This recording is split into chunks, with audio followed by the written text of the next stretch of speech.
Olá, leitor. Prazer, seu livro. Chegamos ao fim dessa incrível história, mas veremos, enfim, como o portador e o empregado ficaram após o segundo livro. O empregado, após ter sofrido uma perca, o rapto de seu patrão, se vê agora com uma nova missão que inclui resgate e conclusão da sina. Porém, as coisas vão de mal a pior, desde que parte dos lacaios do Senhor Sombrio levaram mediante ordem a um lugar longe em meio às montanhas. Até que o resgate ocorresse, pois ele ocorreu, o pobre empregado passou por perigos cuja intensidade fora além de suas expectativas. O seu coração sempre pesava e dentro de si havia uma batalha maior que só o colocava em dúvida sobre quem ele era e se era capaz de realizar grandes feitos. Após a soltura de seu patrão, disfarçar-se foi a única opção. Mas com as últimas notícias de que havia ali um espião, os olhos altivos do grande mestre maligno, vez por outra, mantiveram-se atentos a qualquer alarme que viesse a ser acionado. Durante dias, os riscos foram enormes, mas por fim, após uma caminhada árdua, sofrida, com o peso do amuleto sobre o portador, ambos chegaram ao local de destruição desse artefato.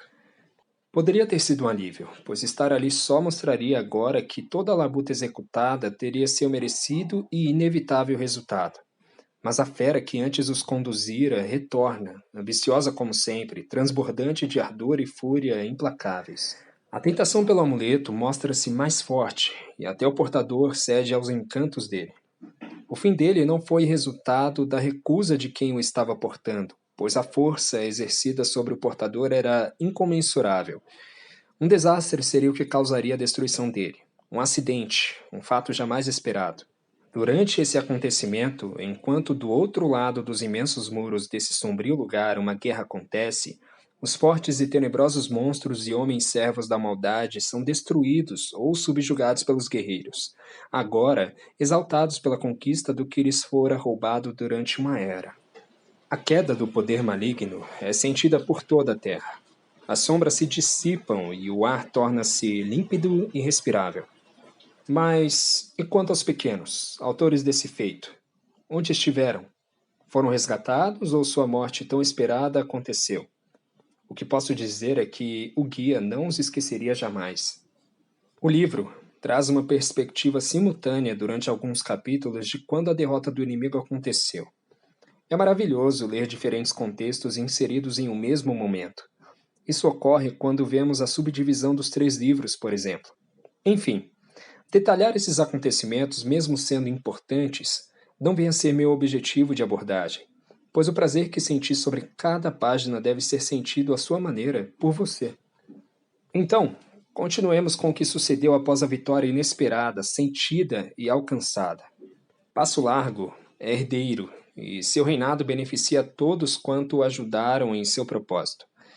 Há um apêndice nesse volume contendo notas sobre a Quarta Era, que de forma detalhada mostrará as sucessões durante esse período, contemplando não só a sua vida, mas a dos demais personagens.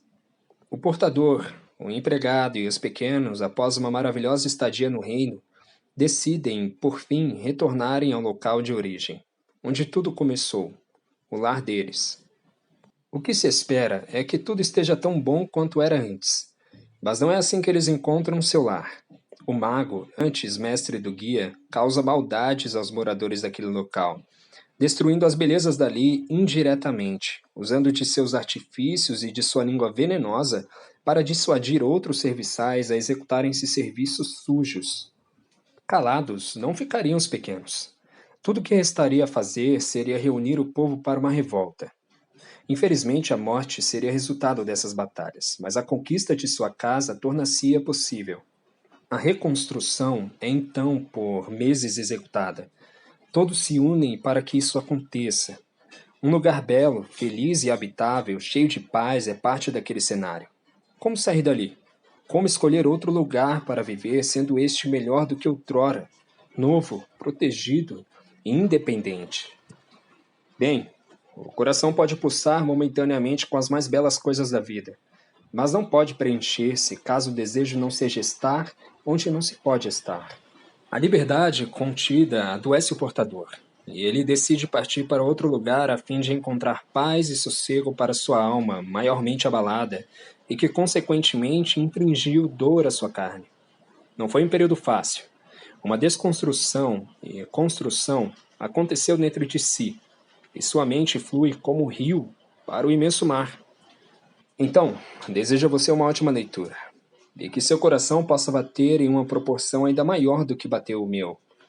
Você aprenderá que a fidelidade, honra e dignidade estão acima de qualquer poder, mesmo que este se mostre maior do que qualquer outro que existiu.